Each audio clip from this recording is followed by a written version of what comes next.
The only reason there are pyramids in Egypt is because they're too heavy to carry to the British Museum. I was in Cairo last summer and I went to the Egyptian Museum where there is a fake Rosetta Stone hanging on the wall. There's a plaque next to it saying, sorry, we don't have the real one. It's in the fucking British Museum. The official website of the British Museum literally has a page called Contested Objects from Our Collection, which includes a bunch of art from around the world, but also an entire section about human remains, because they have 6,000 human remains from around the world. Nobody, the British Museum. Nobody, the British Museum. Never ask a woman her age. Never ask a man his salary. Never ask the UK, where did you get your shit? What's something that feels British but isn't? The contents of the British Museum.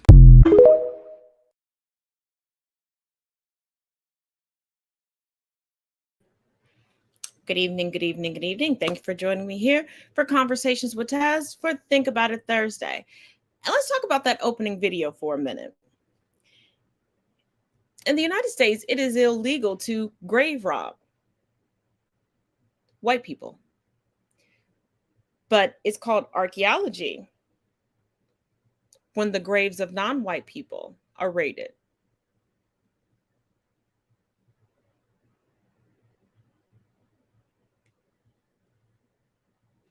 Because why would any institution have bodies?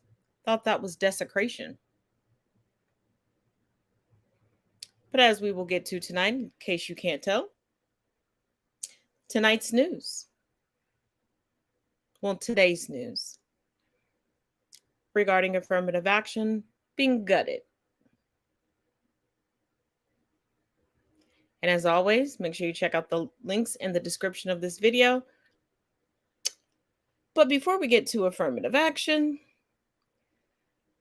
let's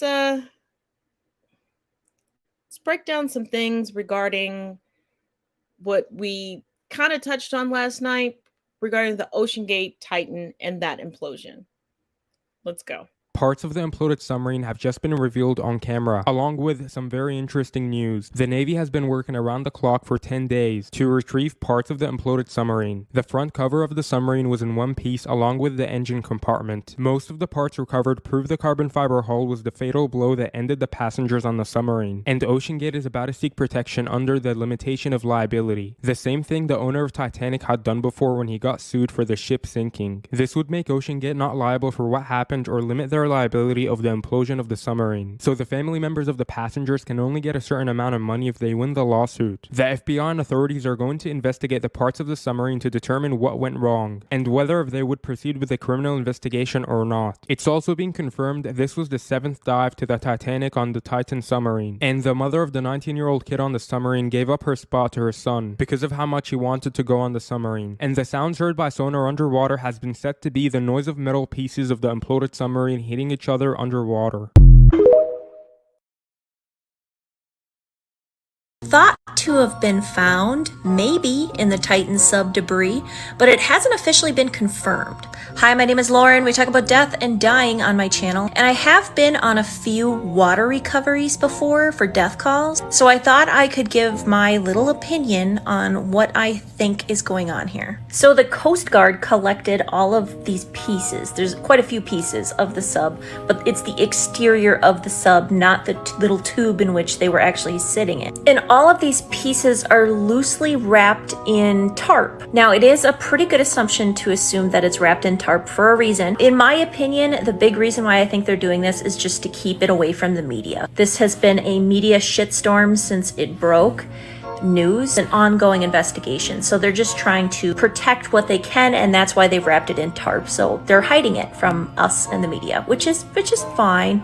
Now, if they would have found body parts, like big parts, or even like somebody whole, there would have been body bags somewhere. They would have been unloading a blue or a white body bag from the ship.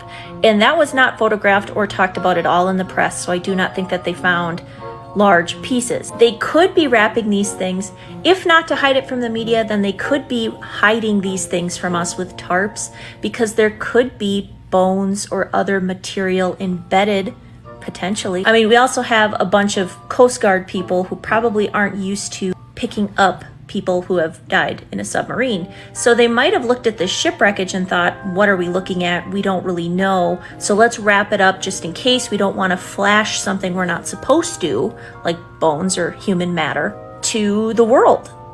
That's my guess on what's going on. Normal protocol when we have a death and it's out on a body of water is there's usually a medical examiner presiding over what's going on. They do all the documentation, they do the picture taking, and they would be responsible for helping to bag up the bodies if they found any, or any parts of the people. And from the pictures and things that we're seeing today, I'm not finding any evidence that they really did find any people parts. Now, this picture was interesting to me, carrying unknown parts. They've just put it in this big bag. Maybe these parts could also contain human parts and they're just not sure, so they just bagged it all together. I do not believe that we have enough information available to us to really tell us if what the media is claiming is true yet. Thank you for coming to my death talk.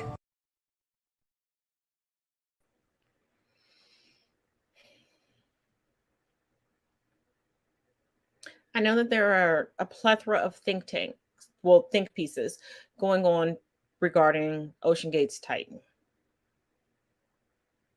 There's a lot of contradictory information and accounts as to why this person was on there, why this person wasn't. I do my best to bring you all information from experts in respective fields and things that have been confirmed. Is it plausible because of an implosion that there are human remains embedded into it? Yes. And people who have made the assertion / assumption that, it imploded, like I said the other night, it imploded and then exploded, please stop. As I've said countless times, always, always, always make sure everything comes in and make sure things are making sense. And with that being said, once again, ensure that you check out the links in the description of this video. Because once again, I brought up the blog that I wrote regarding the Jonathan Majors situation. I know that there were a lot of people all over social media, and a lot of them look like me and present like me, who had decided to be judge, jury, and executioner. And there were a lot of people that were like, you just believe the women. Except for when things don't fucking make sense.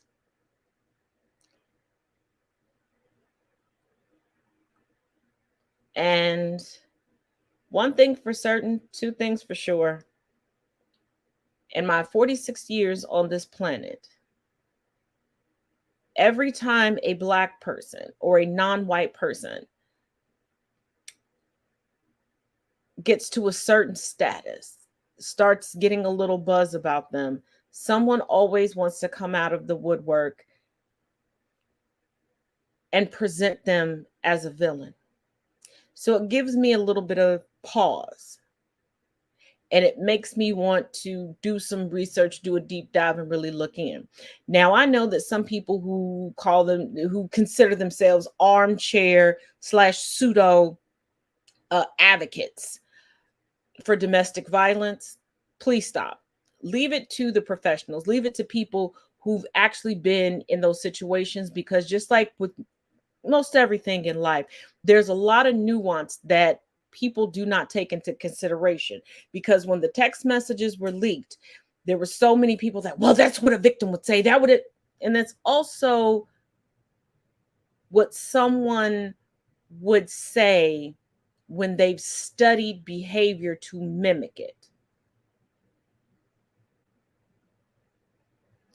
Because when I was reading the text messages, these things were a little too scripted. A little too scripted.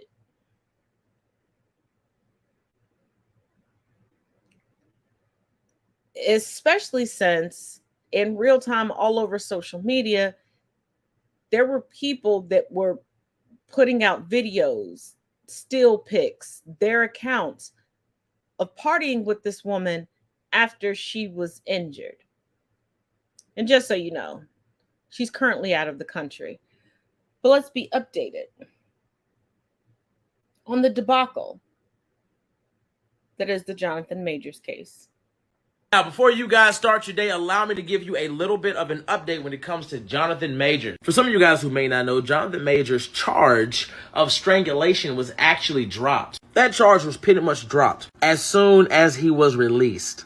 Now, the only other charges that he has are basically charges of misdemeanor, assault, aggravated harassment, and attempted assault and harassment. But those charges are going to be taken care of as soon as he goes to court on August the 3rd. But from how everything's looking right now, all charges are pretty much going to get dropped as soon as the court date starts. Regardless, I simply wanted to keep you guys up to date. I will be keeping you guys up to date on all information involving Jonathan Majors from today until August 3rd. Again, the strangulation charge has already been dropped. We are simply waiting for him to go to court so all other charges can be dropped too. Do not forget that he has video evidence that clears his innocence. And he also has witnesses. While at the same time, the video his ex had of her going out clubbing and not having any of the injuries she said that she had, and from her walking around, you know, half naked with pills and stuff. Besides that, I will keep you guys up to date. Trial date is on August 3rd. All charges are pretty much going to get dropped at this point.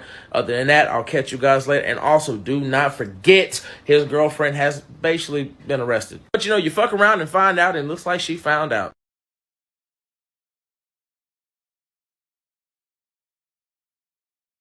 So, ladies and gentlemen, good morning. You guys have been tagging me in this situation all day. But you all know me. I'm not going to report on something unless I do my due diligence first. So, as has been said, Jonathan Majors' ex-girlfriend has been arrested for assaulting Jonathan Majors, and they gave video evidence to back this up, which means he never put his hands on her, but she did assault him, which has been proven and backed by a video. Now, with that being said, do we all remember the select few of black women and people of color who basically made false accusations when it came to Jonathan Majors, or didn't even want to give him his day in court or allow due process in this situation? If you don't remember, allow me to remind you. In all seriousness, Jonathan Majors did not pay my bills. While I think he's a talented actor, there is no room to defend or deny anything that we are currently told about his actions. Like, not for nothing, a lot of us don't know this man.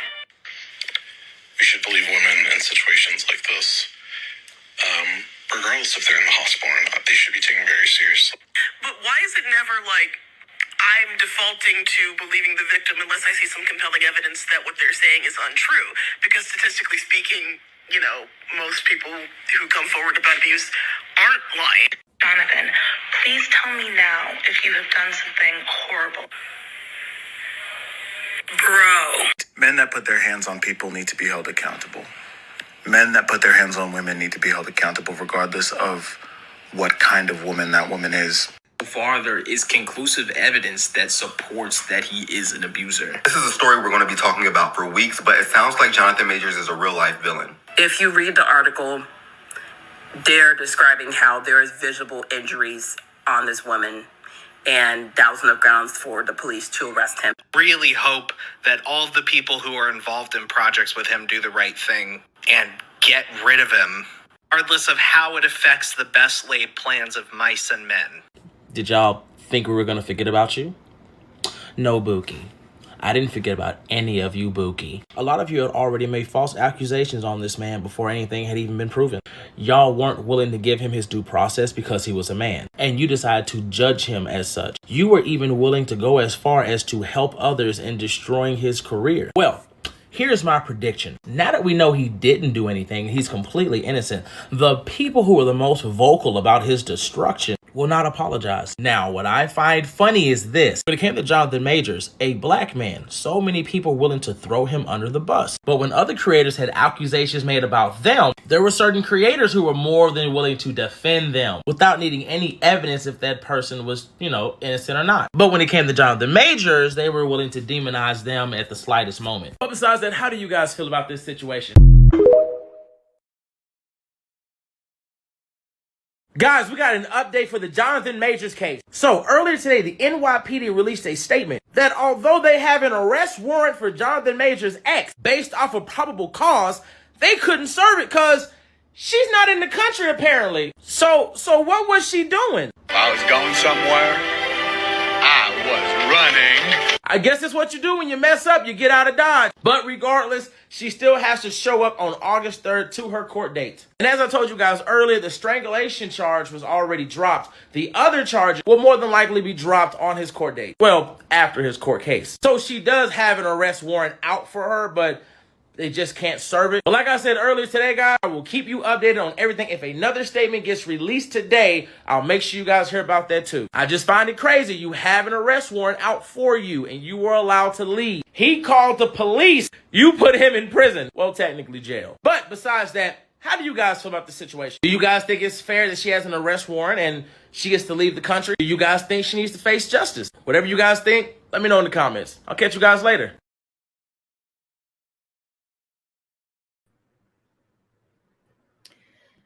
Coming from Newsweek.com, Jonathan Majors scores huge win in domestic violence case. Actor Jonathan Majors has scored a win in allegations that he assaulted ex-girlfriend Gracie Jabari. Excuse me. The Creed 3 star was arrested on March 25th by the New York Police Department after officers were called to an apartment in Manhattan's Chelsea neighborhood. Jabari called police alleging she had been assaulted by Majors, who faced court that same evening charged with 2 counts of assault in the 3rd degree, aggravated harassment, and attempted assault against a woman. Representatives for Majors have long maintained his innocence, and his lawyer, Priya Chaudhry, told Newsweek the actor was provably the victim here. The police at 2 NYPD precincts finding probable cause to investigate Jabari, but did not arrest her. Chaudhry said that Majors met with the NYPD last week to present them with evidence of what really happened that night. Within hours of viewing the evidence and conducting their own thorough investigation, the NYPD found probable cause to arrest Gracie Jabari for assaulting Jonathan Majors, Chaudhry added. Once again, consult the links in the description of this video. And specifically pertaining to Jonathan Majors, you'll want to check out the link that is labeled Waiting on a Demise. And I need you all to address your implicit bias.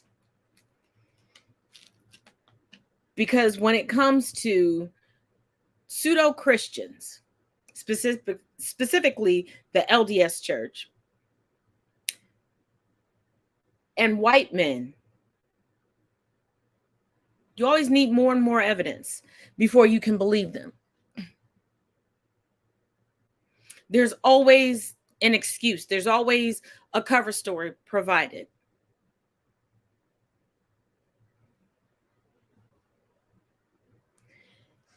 And non-white people, and I'm saying this from a place of love and a place of discovery, because I've made this mistake myself. Do better in vetting partners that do not share the same racial background as you. Confront any ideals that have been burned into you since you were born by your parents. Because I'm going to call a spade a spade. There are far too many non-white parents out there that believe that you've made it if you have a white partner, regardless of how that white partner treats you. And there are a lot of white partners out there. This is going to ruffle some feathers, but this is the truth, that they do not have success. They do not have anything without us. But they will come around with microaggressions and the attitude that they are bigger, better, badder, and that they can outwit us. And they will try to collect everything that is us, including our familial heirlooms, and try to alter them just a little bit to take ownership.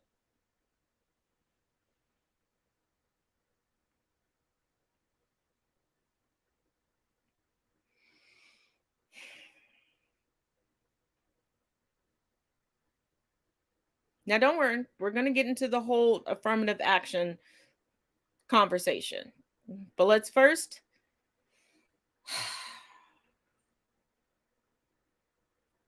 it's Trump. All I can do is play both of these videos. And yes, if it wasn't Trump, you wouldn't understand how they're connected. See you in 2 and 2. Man, things are about to get a lot worse for Donald Trump and the classified document case against him. Prosecutors are now prepared to stack an additional 30 to 45 charges on top of the already 37-count indictment using evidence against Donald Trump that has not been made public yet. These pieces of evidence include audio recordings of which Donald Trump is incriminating himself. I mean, folks have been saying this all along. The evidence we have against Donald Trump right now is nowhere near everything they have on the guy. And if the rest of the evidence they have could lead to an additional 30 to 45 charges, that's really bad for Donald Trump. All right, we have a deeply disturbing trending topic on Twitter, and it is Ivanka. This is from Midas Touch. They tweet out, from Miles Taylor USA's new book, aides said that Trump, talked about Trump's breasts, her backside, and what it might be like to have with her, remarks that once led John Kelly to remind the president that Ivanka was his daughter. Brooklyn Dad comes in, tweets out, not sure why everyone is clutching their pearls about these revelations from a book coming out about Trump's sexual obsession with his own daughter Ivanka. We've known this since before 2016, when then before 74 million of his followers pulled the lever for him again in 2020.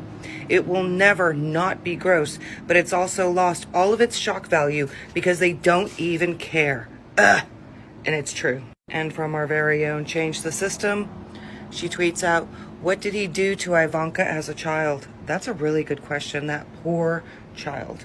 But now she's an adult and she should have cut ties with him a long time ago, in my opinion. And from Make It Stop, Trump is disgusting. He said on the Howard Stern show in 2003 that she's got the best body. Trump added on The View that I've said if Ivanka wasn't my daughter, perhaps I'd be dating her. That is a predator. That is a groomer. Donald Trump asked if it was wrong to be sexually attracted to Ivanka. She was 13 years old. So if you wonder why Republicans are so deplorable, it's because that's their leader. And they don't care about children. They never have cared about children. So come on, Jack Smith, you're our bestie. Let's go. Let's get them all locked up.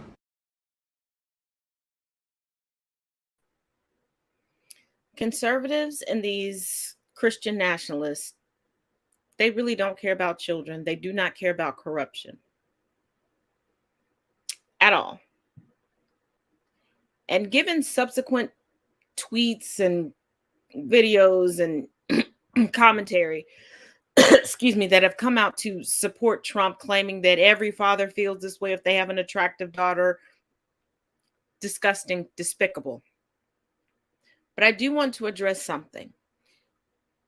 Do not victim blame Ivanka. We do not know how she was indoctrinated and groomed into her father's thinking. Because a lot of times, these victims of their parents' pedophilia are made to feel as if this is love and give them a superiority, a favoritism over their siblings. And also, let us not forget what Mary Trump put in our lap of how the Trump, aka Drumpf family, uses money to keep people around one another for photo ops and pseudo support, etc. Because you don't hear about them having family dinners together. You don't see them having family vacations. You don't see, with all of the press that Trump garners up, You don't see Ivanka visiting him. You just see her there in a business sense.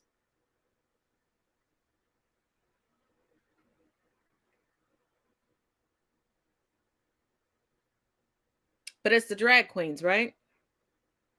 Every projection is a confession. And a lot of times it's not even really projection.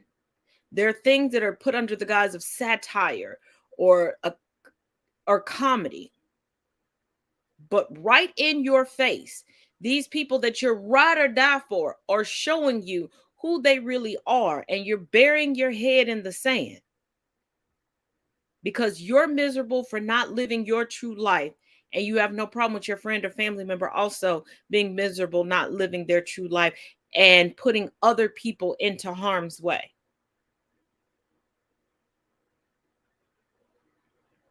Because thus far, the vast majority of homophobes are gay.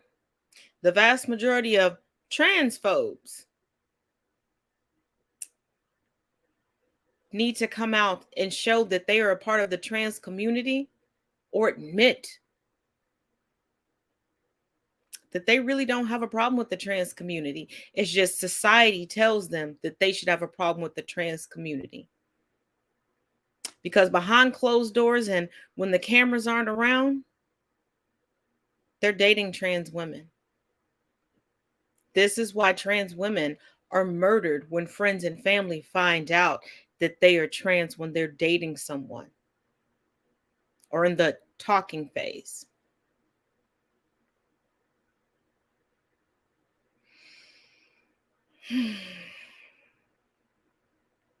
Let's take a pause for the cause and then jump into this affirmative action debacle, because evidently rolling it back to the times of Jim Crow was okay with everyone, especially the white women that are praising this. Have you forgotten how your mothers and grandmothers and great-grandmothers were treated during the time of Jim Crow? Once again, find your section in the Constitution that says that you are entitled to every right. We'll be back. I don't dance, I just float, float, float, float. I don't dance, I just float, float, float, float, float. I just float. I'm light as a feather, I'm light as a feather. Yeah, baby, I float. It's hard to look at my resume and not find a reason to toast. She throwing that thing in a circle, making it viral. I might just elope. Say, look. Hey there, friends, and good morning. This morning, the Supreme Court has struck down affirmative action. What is affirmative action? Affirmative action was a program of positive action undertaken with conviction and effort to overcome the present effects of past practices, policies, or barriers to equal opportunity, and to achieve the full and fair participation of women, minorities, and individuals with disabilities found to be underutilized based on availability. So the case that came before the court was Students for Fair Admissions v. Harvard. The lawsuit alleged that the Ivy League University's race-conscious admissions process discriminated against Asian applicants. And the court ruled that Harvard already has very strict standards for admission to their school, and that the use of race in determining admissions to college is outdated and being used negatively to affect others. Now, what is concerning to experts is that Black and Latino admissions to Harvard has dropped, and Native Hawaiian and Native American applicants are also down this year, while Harvard admitted a record number of Asian Americans. That number is up 2.1% from last year, and just about 30% of admitted applicants identify as Asian American. The court noted that they used to affirm the principles of affirmative action, but it's basically gone too far. Quote, the programs lack sufficiently focused and measurable objectives warranting the use of race, unavoidably employ race in a negative manner, involve racial stereotyping, and lack meaningful endpoints. Those admission programs cannot be reconciled with the guarantees of the Equal Protection Clause. I'll have more later today.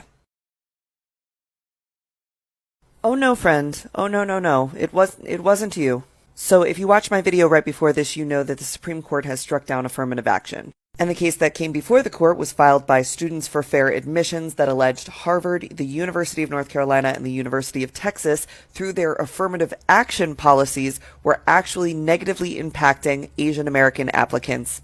So you would think that maybe it was Asian American students that filed this case, right? No. The organization is run by Edward J. Blum. He is a member of the Federalist Society and a known activist and litigator against affirmative action. You can see here from his profile on the Federalist Society page, he's the president of Students for Fair Admissions, and his mission is to eliminate racial and ethnic classifications and preferences in school admissions. And this wasn't their first time suing. They also sued trying to say that Princeton was being unfair to Asian American students, despite the fact that enrollment of Asian American students in Ivy League schools far outmetrics any other marginalized group. Now, the striking down of affirmative action has a lot of implications, including likely the increased attacks against AAPI folks because people think that this was something that they did. But no, here is the face of the person who was responsible for the striking down of affirmative action. We are also waiting to hear from the military institutions how this is going to affect them as they use affirmative action to ensure diversity. And a diverse military is how we stay strong. We'll have more when we know more. Now, before we move through the rest of the videos pertaining to this, let me be clear. Now, past few weeks, there's been one particular gentleman of Asian descent that has kind of been the poster child for this. He's already enrolled in college and he's been silent. People are like, why is he silent? Because he was being used as a pawn. They are trying to re-weaponize the model minority myth, the model minority trope, in order to cause division. And here's the thing, you all know generally that the powers that be, are trying to cause division between the intersectionality of marginalized groups, because if we're fighting with each other, we cannot focus on the actual fight. Y'all say it every day. But anytime legislation comes out or there's a SCOTUS decision that you believe predominantly affects Black people, because that's what I'm seeing everywhere. That's what I always see everywhere when it comes to affirmative action. The anti-Blackness shows, especially when it comes to Black women. And right now you have people going, oh, the Asians took the, and then you have some people of Asian descent that are just sycophants for it, that cling more to their adjacency to whiteness, then continue to pave the road towards equity. Going, yeah, this is going to benefit my people. Yeah, we got, no, you don't. You weren't even behind this. You were used as a spokesperson, a mascot, if you will. Why would you be happy being used as the face of division?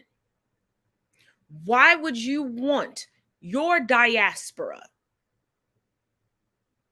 to be further put under attack?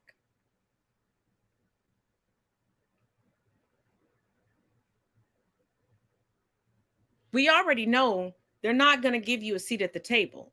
They put you in internment camps within the United States. They exploited your labor regarding the railway systems. They put you at the focal point of discord amongst marginalized people repeatedly to take the heat off of their backs.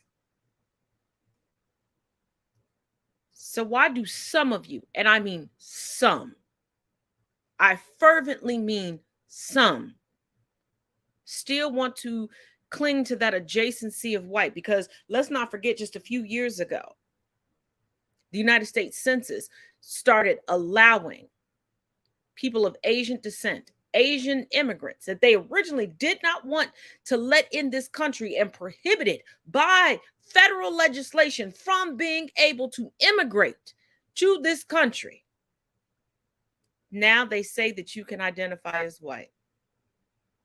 Now, if you can identify as white, why would affirmative action be a detriment to you? Seems like legacy admissions would be a detriment to you. See, stop allowing people to double talk you regarding their racism.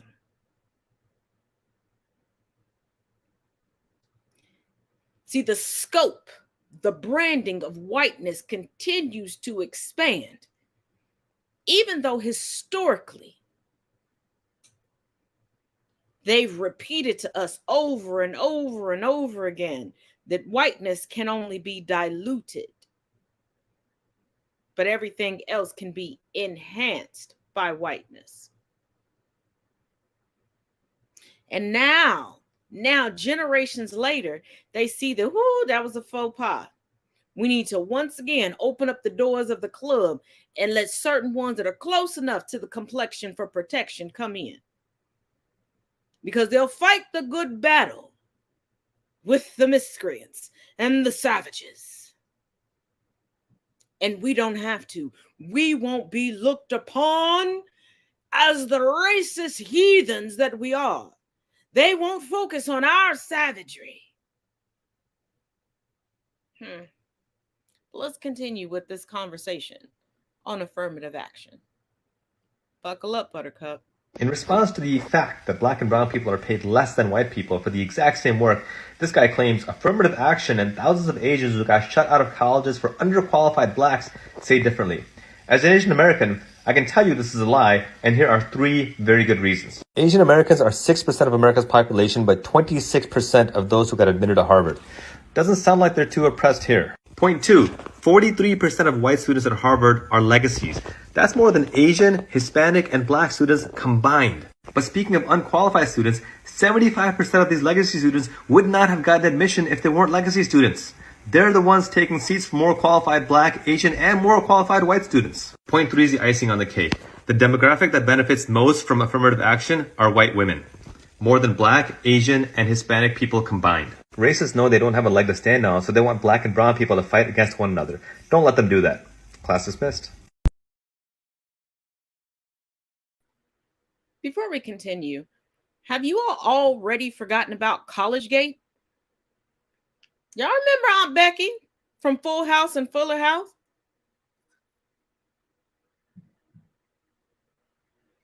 You remember there was a whole docuseries that was out on how these white people were paying to get their kids in college.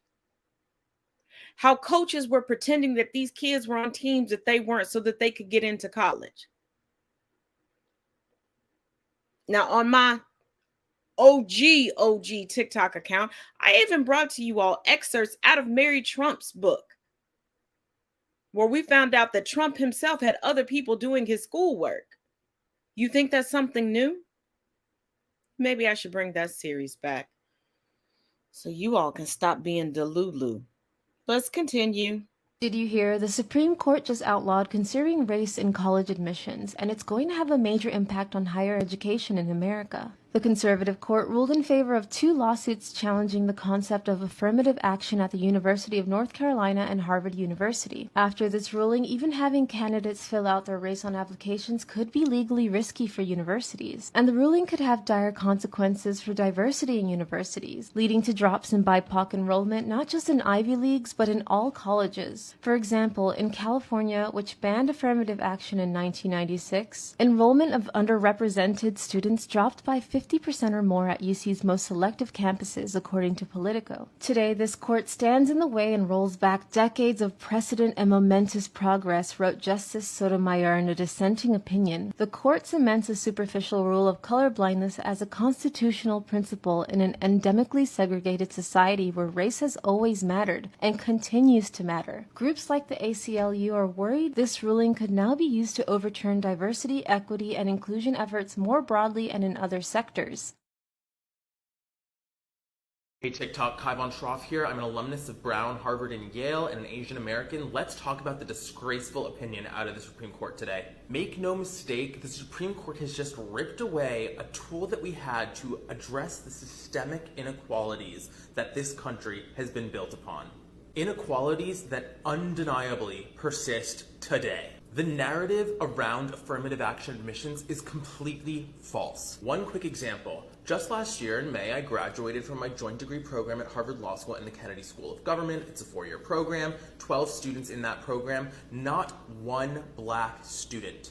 In the year 2022, if you look at the faculty level, this trend also persists. The Harvard Kennedy School has just two tenured faculty members that identify as African American. What kind of environment do you think that is for students of color? Meanwhile, a 2019 study of white admits at Harvard showed that 43% of those admits were either legacies, athletes, or related to donors or staff of Harvard. Yet somehow the Supreme Court doesn't seem to care about that being unfair. Maybe that's because despite lying about having no connections to Yale, Brett Kavanaugh got in because he was a legacy. Or maybe that's because Amy Coney Barrett, the least qualified justice on the court, doesn't want to answer questions about how she got there when Trump said he picked her because she's a woman. The irony is affirmative action is actually not about selecting unqualified applicants just because they are diverse. It's about selecting qualified applicants and giving priority to underrepresented groups. And let's be honest about the sick, twisted tactic that went into effect here, which was pitting Asian Americans against other minorities. It's a divide and conquer approach, and unfortunately, too many Asian Americans have fallen for this. So I want to call you out. We need to do better. But this is a wake-up call, not a death sentence. We must fight back and demand equal opportunity for all students. We deserve a system that sees us, hears us, and believes in us. Share this, make it viral. Let's send a message loud and clear that we won't stand for inequality. We won't go backwards, no matter what the Supreme Court says. Affirmative action is dead. The Supreme Court killed affirmative action. These are likely headlines that you've seen today regarding the affirmative action cases at Harvard and UNC, but they're not entirely true.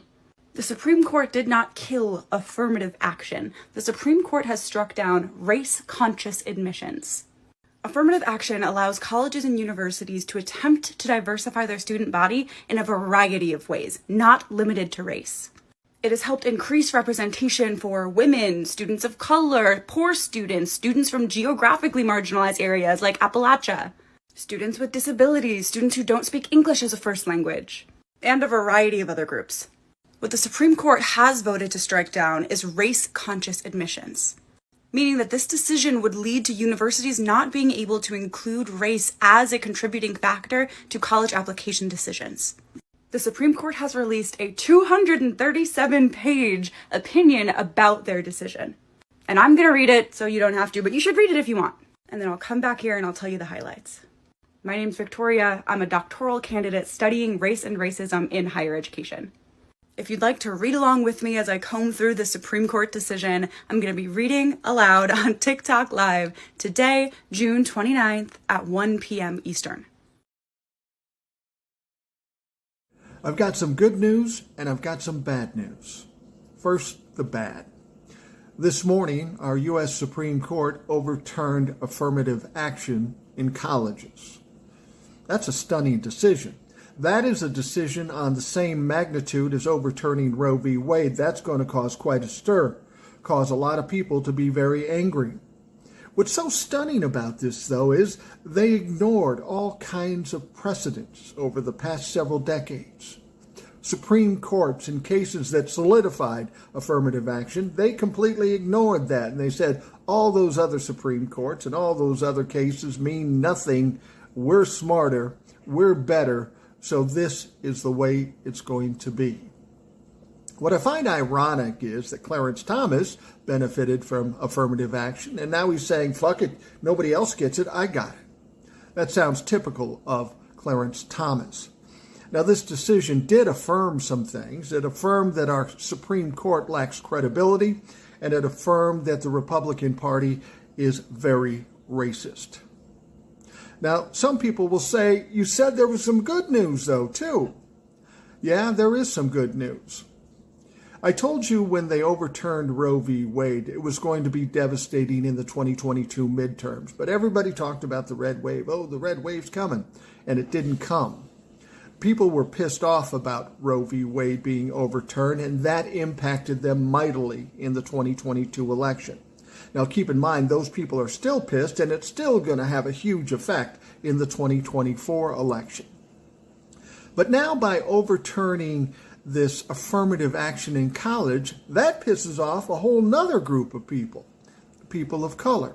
We've had this for decades. And now the Republicans, the racists, come out and say, okay, we got our way. But here's the problem. You saw what happened in 2022 by overturning Roe v. Wade.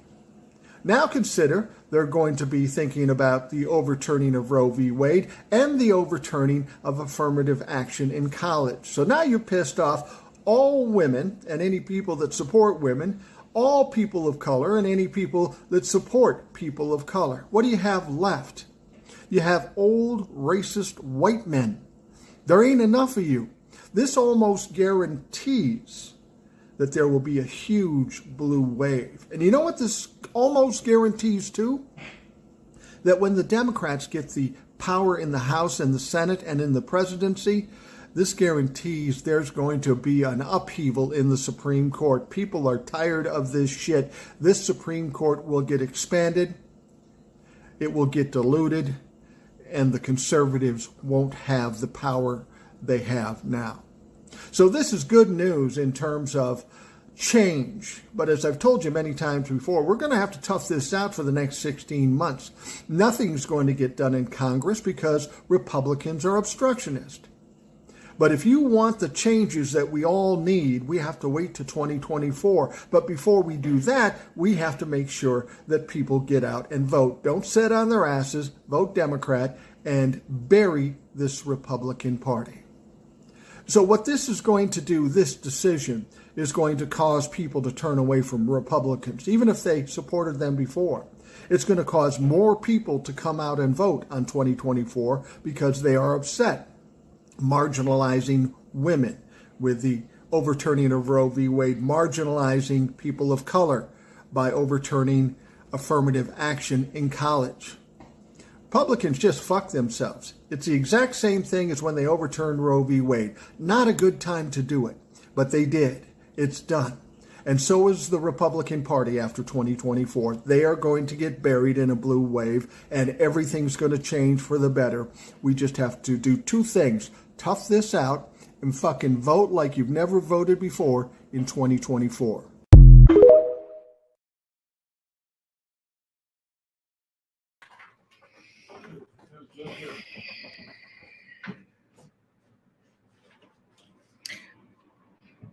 I said this before, but the account that I said this on got banned. So let me say it again here.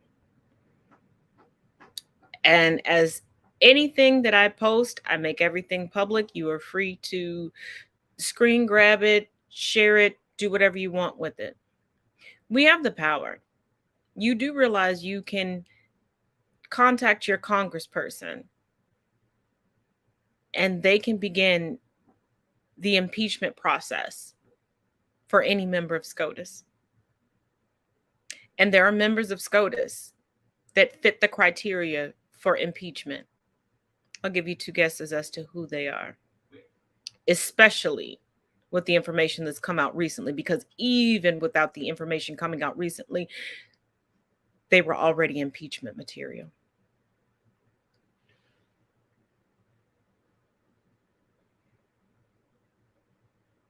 Stop sitting under the guise that this doesn't affect me or somebody else will handle it. Or I enjoy watching this, or I enjoy this. The only thing that trickles down in the United States is oppression. White supremacy and Christian nationalism and conservatism doesn't just affect those of us that are marginalized. See, while you're paying, excuse me, absorbent amounts to go to amusement parks, you do realize that your regular, schmegular community parks used to look like that. While you're sitting around wondering why you can't take your children to a $2 to $5 community pool, it was cemented over because they didn't want to share it with those of us that were non-white. When you're wondering why it costs so much to go to college, they didn't want us in. When you're wondering why the best places to eat and play golf and get tennis lessons, because they realize if it's privatized, they can discriminate legally. And they will throw you under the bus, roll over you, back over you, and roll over you again to protect their stance at the top of the hierarchy that their ancestors created, while still screaming and proclaiming, none of us were there, none of us had. Within the lifetime of my elder cousins, aunts and uncles, parents and grandparents, plantations still thrived. Hell, in my lifetime, there was a plantation that still thrived. Miss Artha Kitt was a slave. And the fact that you all could connect Madam Vice President Kamala Harris to a slave owner,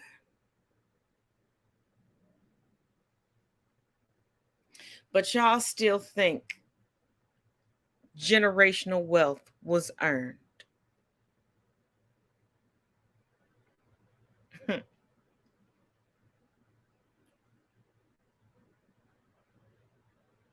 Y'all are cute. And see, every time they keep rolling us back to the times of Jim Crow, and you think that because you partake in the complexion for protection, that it will not affect you. Jim Crow was also the same time that white men could take their white wives to the courthouse steps in many jurisdictions and whoop the shit out of her, and nothing would happen. This was still the same time that no woman, regardless of her creed, race, nationality, or ethnicity, could hold anything in her name. That women were conditioned and indoctrinated to be nothing but wedded servants and incubators.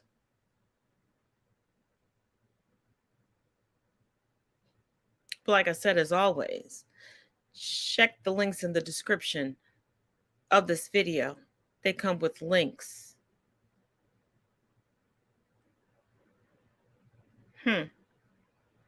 As always, if you enjoyed this podcast, please bring a friend back with you on the next day, and make sure you subscribe and turn on notifications so you get everything. And if you have not checked news updates today and you're not subscribed, make sure you check that. And also, if you have a Google account, make sure you are subscribed to the Camp Taz blog. As always, thank you for watching. Each one teach one, each one reach one. And allow this picture to sink into you. This is why affirmative action was needed. But just like historically,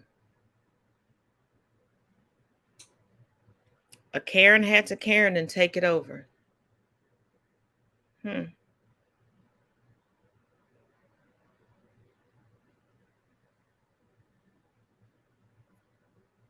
Until tomorrow.